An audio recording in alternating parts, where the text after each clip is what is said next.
और आज की तारीख में बहुत सारे ऐसे लोग हैं जो कंफ्यूजन की स्थिति में है, लेकिन एमएचए की रिपोर्ट क्या कहती है दुकानों को लेकर, वो गाइडलाइंस हम आपके सामने रख रहे हैं। गांव एरिया में भी दुकानें खोली जानी है, इसको लेकर क्या कुछ रूल्स है ये हम आपको बता रहे हैं। और ये बड़ी बातें कौन कौन सी है इस पे हम फोकस करें। दुकानों को लेकर एमएचए की गाइडलाइंस क्या कहती है।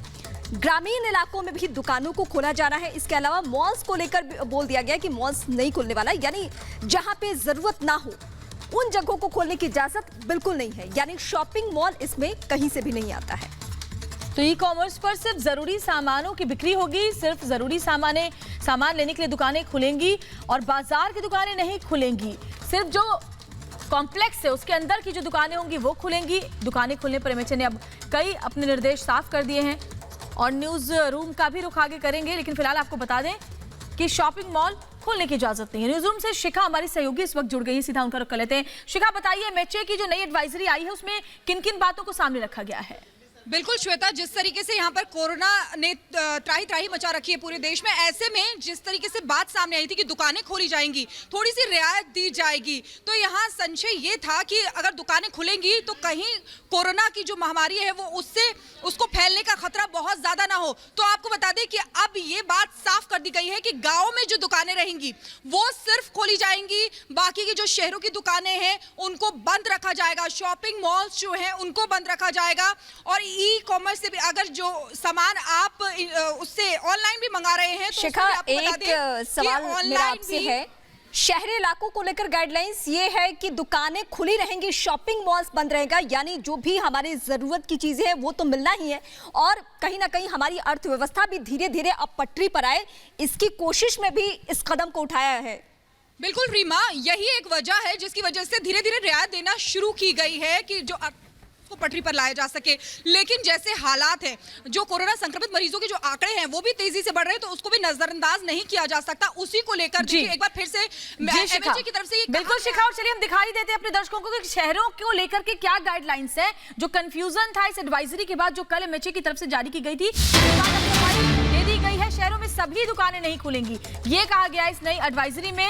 मार्केट की दुकानें नहीं खुलेंगी, लेकिन शहरों के जो कमर्शियल कॉम्प्लेक्स की दुकानें, जो सोसाइटी के कॉम्प्लेक्स की दुकानें हैं वो खुलेंगी। शहरों के दुकानों को लेकर के जो गाइडलाइंस है वो हम आपको बता दें। जो नई गाइडलाइन आई है शहरों की दुकानों को लेकर के वो आपको बता दें। ई कॉमर्स पर सिर्फ जरूरी सामान, रिहायशी इलाकों में दुकानें खुलेंगी।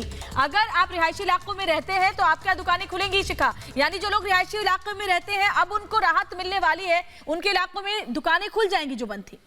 बिल्कुल, देखिए श्वेता, पहले ही ये था कि लोगों की सुविधा का ख्याल रखा जा रहा था, तो जो आसपास की इलाके थी उनको पास देके खोला जा रहा था, जिससे जो जरूरी सामान है, रोजमर्रा का सामान है, वो उनको मिल सके। तो ऐसे में अब यही जो गाइडलाइन जो आई थी कि दुकानें खोली जाएंगी हर तरफ की, उस पर यहाँ पर एमएचए की तरफ से कहा गया है कि गाँव की दुकानें खोली जाएंगी और शहरों में जो सोसाइटीज हैं वहाँ पर दुकानें खोली जाएंगी, लेकिन जो कॉम्प्लेक्सेस हैं और वहाँ पर मेन मार्केट की जो दुकानें हैं उनको नहीं खोला जाएगा, जिससे कोरोना का संक्रमण का जो आंकड़ा है वो बढ़ रहा है उसको थम सके, उसे रोका जा सके। साथ ही एक बात और आपको बता दें कि दिल्ली की अगर बात कर ले तो दिल्ली में फैसला जो होगा वो 27 तारीख को लिया जाएगा दुकानों के ऊपर कि दुकानें खुलेंगी या नहीं खुलेंगी। क्योंकि अर्थव्यवस्था की अगर बात करें तो देखिए पूरे विश्व की अर्थव्यवस्था इस समय चरमराई हुई है, तो ये भी एक भारत सरकार की तरफ से चिंता का विषय है कि जो अर्थव्यवस्था है उसको पटरी पर लाया जा सके। तो देखिए पहले ही प्रधानमंत्री नरेंद्र मोदी ने ये कह दिया था कि 20 अप्रैल तक देखा जाएगा कि कैसे हालात है,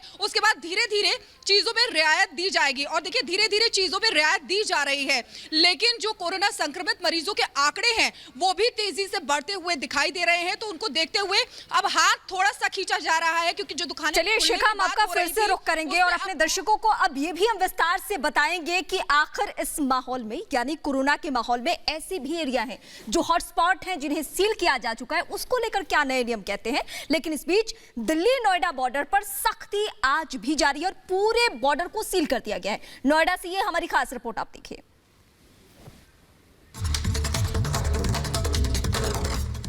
हम दिल्ली के और नोएडा के जोड़ने वाले जो बॉर्डर हैं थाना 39 ओखला बैराज वहाँ पे इस वक्त मौजूद हैं।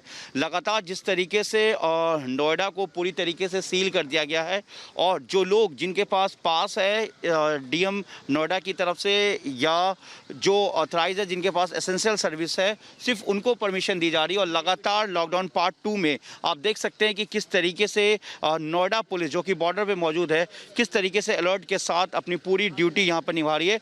जो गाड़ी जिनके पास है वो लोग यहाँ पर एंट्री हो रही है। इस तरीके से पूरा यहाँ पर एंट्री किया जा रहा है ताकि रिकॉर्ड में हो सके कि कौन कौन लोग यहाँ से गुजर रहे हैं।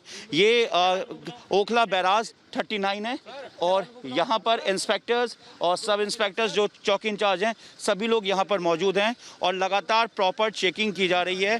ख़ास तौर से आप देख सकते हैं कि जो लोग अगर जिनका कुछ फॉल्ट हो रहा है या जो लोग गलत पाए जा रहे हैं अकॉर्डिंग टू नियम उनका चालान भी किया जा रहा है। तो इस वक्त पूरी तरीके से ये बैरिकेड है यहाँ पर मूविंग बैरिकेड है यहाँ पर और ट्रैफिक के जो स्टाफ्स हैं नोएडा पुलिस के और नोएडा लोकल पुलिस जो है यहाँ पर थाना 39 के वो लोग यहाँ पर लगातार अपनी ड्यूटी दे रहे हैं।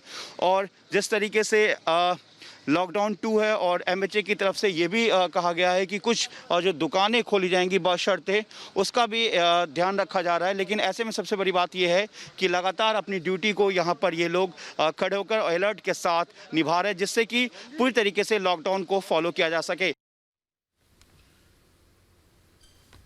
और देखिए एक बड़ी खबर इस वक्त उत्तर प्रदेश के संत कबीर नगर से आ रही है जहां 19 नए मामले एक साथ आए हैं संत कबीर नगर में। तो ये चिंता बढ़ाने वाली बात है। जिला प्रशासन अब सतर्क है क्योंकि एक साथ इतने मामलों का सामने आना एक बड़ी चुनौती है। पूरे इलाके को अब सील कर दिया गया है।